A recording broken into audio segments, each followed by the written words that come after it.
दोस्तों नमस्कार। Exam campus channel पे आपका स्वागत है। मैं हूं केदारनाथ मिश्रा। कैसे हैं आप लोग? ठीक ठाक है ना? दोस्तों जैसा कि आप लोग जानते हैं कि यह हमारी डेली करंट अफेयर्स की वीडियो का समय है और आज है 16 मार्च। चूंकि 15 मार्च की जो करंट अफेयर्स की खबरें हैं वो आप तक हम नहीं पहुंचा पाए थे, तो आज हम 15 व 16 मार्च की जो महत्वपूर्ण परीक्षा उपयोगी खबरें हैं उनको आप तक लेके आए हैं। ठीक है, तो चलिए आज की वीडियो देखते हैं। लेकिन उसके पहले दोस्तों इस वीडियो को अपने दोस्तों के साथ शेयर करिए और अगर इन तथ्यों की पीडीएफ आपको चाहिए तो आप हमारा टेलीग्राम चैनल और व्हाट्सएप चैनल ज्वाइन कर लीजिए। उसका लिंक हमने डिस्क्रिप्शन बॉक्स में दे दिया है, वहां से जाके आप इन तथ्यों की पीडीएफ डाउनलोड कर सकते हैं। और हाँ, एक बात और, आप जानते हैं कि जो हमारी डेली करंट अफेयर्स की वीडियो होती है उसमें हम केवल उन्हीं प्रश्नों को शामिल करते हैं जिनकी परीक्षा में पूछे जाने की संभावना बहुत अधिक होती है। तो आप जो वीडियो की साइज है वो भी बहुत छोटी होती है और प्रश्नों की संख्या जो है वो बहुत सीमित होती है। ठीक है, इसलिए पूरी वीडियो देखने का प्रयास किया करिए। अब चलिए आज की जो वीडियो है उसकी शुरुआत करते हैं। देखिए आज का जो पहला प्रश्न है वह है कि हाल ही में प्रधानमंत्री नरेंद्र मोदी ने कहां पर अटल बिहारी वाजपेयी लोक सेवा एवं नवाचार संस्थान का उद्घाटन किया है? आपको बताना है कि प्रधानमंत्री नरेंद्र मोदी ने कहां पर अटल बिहारी वाजपेयी लोक सेवा एवं नवाचार संस्थान का उद्घाटन किया है। तो ऑप्शन ए है मॉरिशस, ऑप्शन बी है श्रीलंका, ऑप्शन सी है नेपाल और ऑप्शन डी है भूटान। तो जल्दी से बताइए कि कहां पर नरेंद्र मोदी ने अटल बिहारी वाजपेयी लोक सेवा एवं नवाचार संस्थान का उद्घाटन किया। तो देखिए प्रधानमंत्री नरेंद्र मोदी ने मॉरिशस में अटल बिहारी वाजपेयी लोक सेवा एवं नवाचार संस्थान का उद्घाटन किया है। ऑप्शन ए सही है। ठीक है ना? अब देखिए आप जानते हैं कि हाल ही में प्रधानमंत्री ने जो है मॉरिशस की यात्रा की है, क्योंकि वह मॉरिशस के राष्ट्रीय दिवस पर मुख्य अतिथि के रूप में वहां भाग लेने गए थे। ठीक है, अब देखिए मॉरिशस में प्रधानमंत्री नरेंद्र मोदी ने, और मॉरिशस के जो प्रधानमंत्री हैं कौन है? नवीन चंद्र राम गुलाम। कौन है? नवीन चंद्र राम गुलाम। ये जो है मॉरिशस के प्रधानमंत्री हैं और ये भारतीय मूल के हैं, बिहार के रहने वाले हैं। इन्होंने मॉरिशस के रेडुइट में, कहा रेडुइट में, इन्होंने अटल बिहारी वाजपेयी लोक सेवा एवं नवाचार संस्थान का उद्घाटन किया है। दोनों लोगों ने मिलकर, प्रधानमंत्री नरेंद्र मोदी ने और नवीन चंद्र राम गुलाम ने। ठीक है ना? अब देखिए मॉरिशस कहाँ स्थित है? मॉरिशस स्थित है हिंद महासागर में स्थित एक द्वीप है। ठीक है, मॉरिशस कहाँ स्थित है? हिंद महासागर में स्थित एक द्वीप है। ठीक है, हिंद महासागर में स्थित है, एक द्वीप है। और मॉरिशस की जो राजधानी है यह कहाँ है? मॉरिशस की राजधानी राजधानी है पोर्ट लुइस। यह भी याद रखिएगा, पोर्ट लुइस मॉरिशस की राजधानी है। ठीक है ना? तो याद रखिएगा कि प्रधानमंत्री नरेंद्र मोदी ने मॉरिशस में अटल बिहारी वाजपेयी लोक सेवा एवं नवाचार संस्थान का उद्घाटन किया है। ठीक है ना? अब चलिए अगले प्रश्न की तरफ चलते हैं। आज का जो हमारा दूसरा प्रश्न है वह है कि निम्नलिखित में से कौन सा देश 18 से 20 मार्च तक G20 की व्यापार एवं निवेश कार्य समूह TIWG की पहली बैठक की मेजबानी करेगा? ठीक है ना? अब देखिए 18 से 20 मार्च तक होना है, G20 का है, व्यापार एवं निवेश समूह की बैठक है। ठीक है ना? ट्रेड एंड इन्वेस्टमेंट विंग की बैठक है। ठीक है ना? और इसकी पहली बैठक है, इसकी मेजबानी कौन करेगा? तो ऑप्शन ए है ब्राजील, ऑप्शन बी है दक्षिण अफ्रीका, ऑप्शन सी है भारत और ऑप्शन डी है ऑस्ट्रेलिया। तो बताइए कि G20 की व्यापार एवं निवेश कार्य समूह TIWG की पहली बैठक की मेजबानी कौन करने वाला है? तो यह करने वाला है दक्षिण अफ्रीका। बी ऑप्शन सही है, दक्षिण अफ्रीका TIWG की यानी G20 की व्यापार एवं निवेश कार्य समूह की पहली बैठक की मेजबानी करेगा। ठीक है ना? तो बी ऑप्शन सही है, याद रखिएगा। एक चीज और ध्यान रखिएगा कि वर्ष 2025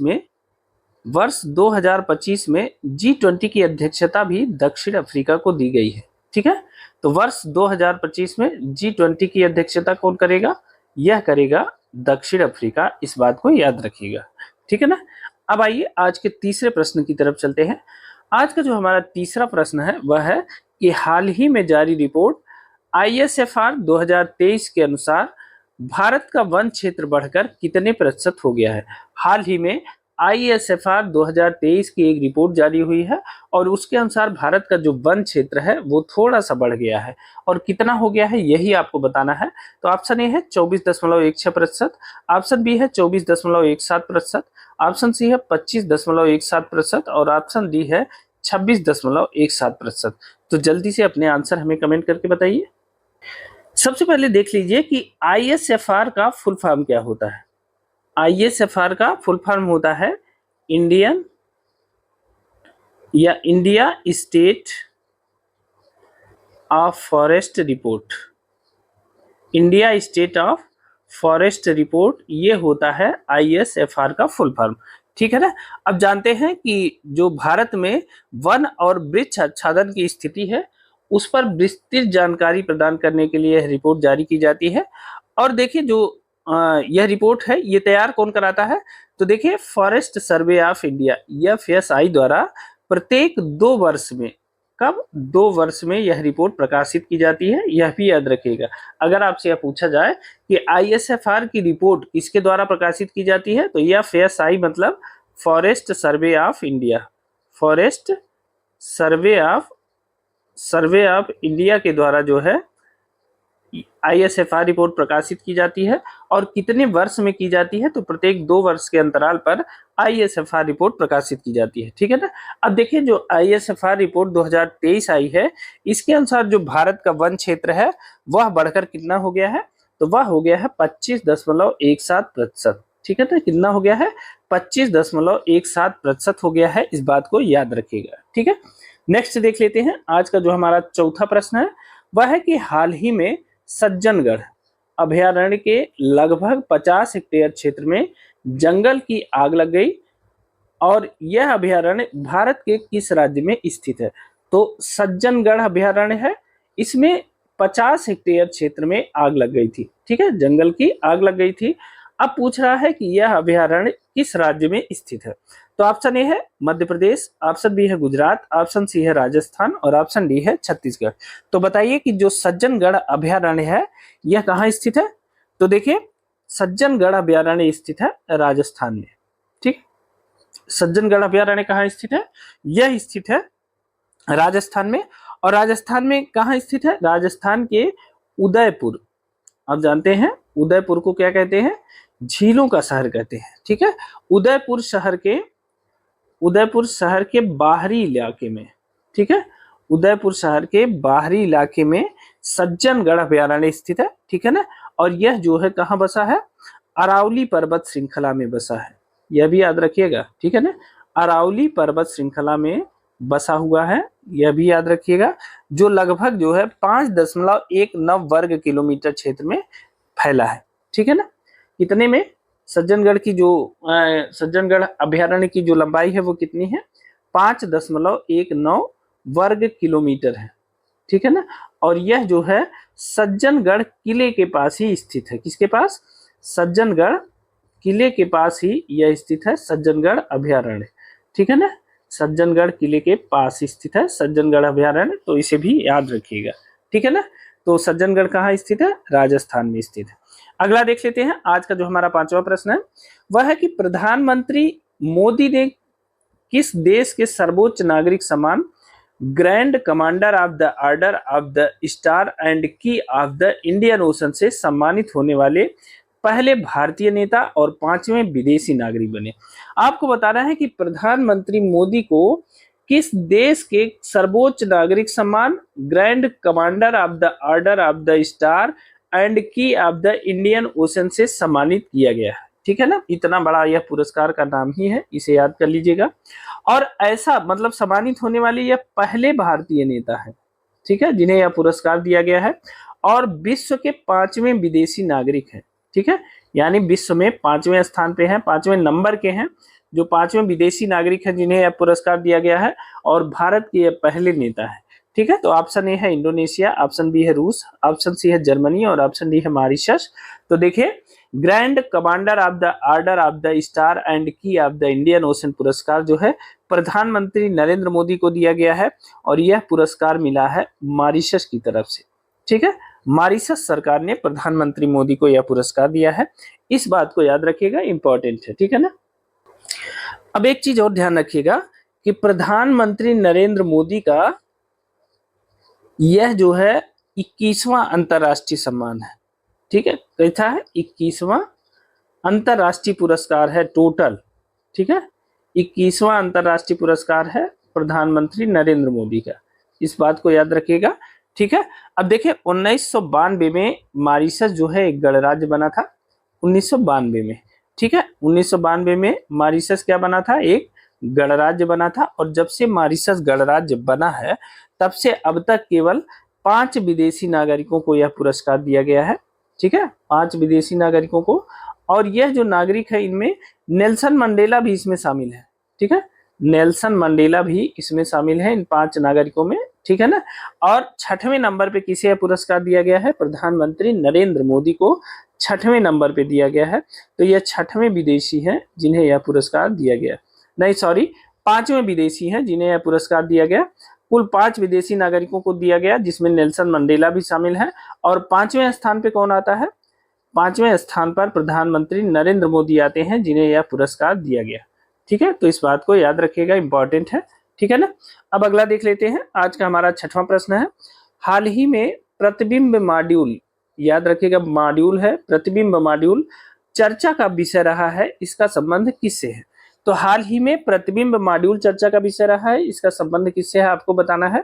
तो ऑप्शन ए है साइबर अपराध से है, ऑप्शन बी है आतंकवाद से है, ऑप्शन सी है घरेलू हिंसा से है, और ऑप्शन डी है बाल यौन शोषण से है। तो आपको बताना है कि जो प्रतिबिंब मॉड्यूल चर्चा में है उसका जो विषय है वह क्या है। तो देखिए उसका विषय है साइबर अपराध। प्रतिबिंब मॉड्यूल का जो विषय है वह क्या है? वह है साइबर अपराध, यानी ए ऑप्शन सही है। ठीक है ना। अब देखिए यह जो साइबर अपराध है, यह प्रतिबिंब मॉड्यूल जो है वह साइबर अपराध से संबंधित है। अब देखिए भारतीय साइबर अपराध समन्वय केंद्र क्या है? भारतीय साइबर अपराध समन्वय केंद्र। ठीक है, समन्वय केंद्र, इसे किस नाम से जानते हैं? I4C। ठीक है, तो भारतीय मतलब इंडियन साइबर अपराध समन्वय केंद्र। ठीक है ना, साइबर अपराध समन्वय केंद्र I4C की तरफ से यह प्रतिबिंब मॉड्यूल चलाया जा रहा है। ठीक है, प्रतिबिंब मॉड्यूल किसकी तरफ से चलाया जा रहा है? यही I4C की तरफ से। इस बात को याद रखिएगा। जो प्रतिबिंब मॉड्यूल है इसका जो प्रमुख उद्देश्य है वह क्या है? इसका प्रमुख उद्देश्य है साइबर अपराधियों के ठिकानों का पता लगाना। ठीक है, साइबर अपराधियों के ठिकानों का पता लगाना। ठीक है, ठिकानों का पता लगाना, यह किसका काम है? यह काम है प्रतिबिंब मॉड्यूल का। ठीक है, और जब ठिकानों का पता लग जाता है तो फिर उनके खिलाफ कार्रवाई करके उन्हें गिरफ्तार कर लिया जाता है। तो इस प्रकार यह चर्चा का विषय है प्रतिबिंब मॉड्यूल। ठीक है ना। तो प्रतिबिंब मॉड्यूल के द्वारा जो है साइबर अपराध पर नियंत्रण करने का प्रयास किया जा रहा है, इस बात को याद रखिएगा। ध्यान रखिएगा कि जो प्रतिबिंब मॉड्यूल है वह साइबर अपराधियों के ठिकानों का पता लगाने का कार्य करता है। ठीक है ना, याद रखेंगे। ठीक है, अब अगला प्रश्न देख लेते हैं। देखिए आज का हमारा 7वां प्रश्न है, विश्व पैरा एथलेटिक्स ग्रां प्री 2025 में भारत 134 पदकों के साथ पदक तालिका में किस स्थान पर रहा? तो आपको बताना है विश्व पैरा एथलेटिक्स ग्रां प्री 2025 में भारत 134 पदकों के साथ, मतलब अगर आपसे पूछे कि भारत ने विश्व पैरा एथलेटिक्स में कुल कितने पदक जीते हैं, तो 134 पदक जीते हैं। ठीक है ना। अब 134 पदक के साथ जो भारत है वो पदक तालिका में किस स्थान पे है? तो ऑप्शन ए है पहला, ऑप्शन बी है दूसरा, ऑप्शन सी है चौथा, और ऑप्शन डी है 7वां। तो जल्दी से बताइए कि 134 पदक जीतने के बाद भी विश्व पैरा एथलेटिक्स जो 2025 में हुआ उसमें भारत का जो स्थान है पदक तालिका में वह कौन सा स्थान है? जल्दी से आप हमें कमेंट करके बताइए। तो देखिए वह स्थान है पहला। ठीक है, तो 134 पदकों के साथ विश्व पैरा एथलेटिक्स 2025 में भारत पहले स्थान पे है। ठीक है ना, तो इस बात को याद रखिएगा। भारत ने कुल जो है 134 पदक जीते हैं। 134 पदक में 45 स्वर्ण जीते हैं। ठीक है, 40 रजत जीते हैं, 40 रजत पदक भारत ने जीता है, और 49 कांस्य पदक जीते हैं। कितने? 49 कांस्य। तो इस प्रकार जो है 134 पदक भारत ने जीते हैं, 45 स्वर्ण, 40 रजत और 49 कांस्य पदक भारत ने जीता है, इस बात को याद रखिएगा। और भारत पदक तालिका में शीर्ष स्थान पे यानी पहले स्थान पे रहा विश्व पैरा एथलेटिक्स 2025 में। ठीक है ना। चलिए अब आज का 8वां प्रश्न देख लेते हैं। आज का जो हमारा 8वां प्रश्न है, 15वीं हॉकी इंडिया सीनियर राष्ट्रीय महिला चैंपियनशिप 2025 में किस राज्य ने हरियाणा को हराकर नेशनल चैंपियनशिप जीता है?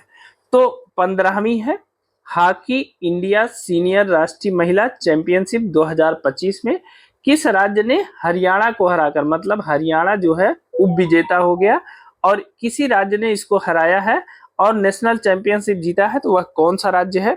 तो ऑप्शन ए है उत्तर प्रदेश, ऑप्शन बी है राजस्थान, ऑप्शन सी है झारखंड और ऑप्शन डी है महाराष्ट्र। तो बताइए कि किस राज्य की सरकार ने हरियाणा को हराकर 15वीं हॉकी इंडिया सीनियर राष्ट्रीय महिला चैंपियनशिप जीता है? तो बताइए वह कौन सा राज्य है?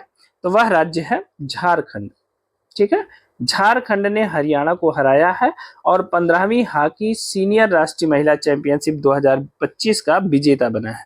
ठीक है ना, तो याद रखिएगा, बहुत इंपॉर्टेंट है। ठीक है, यह इंपॉर्टेंट है।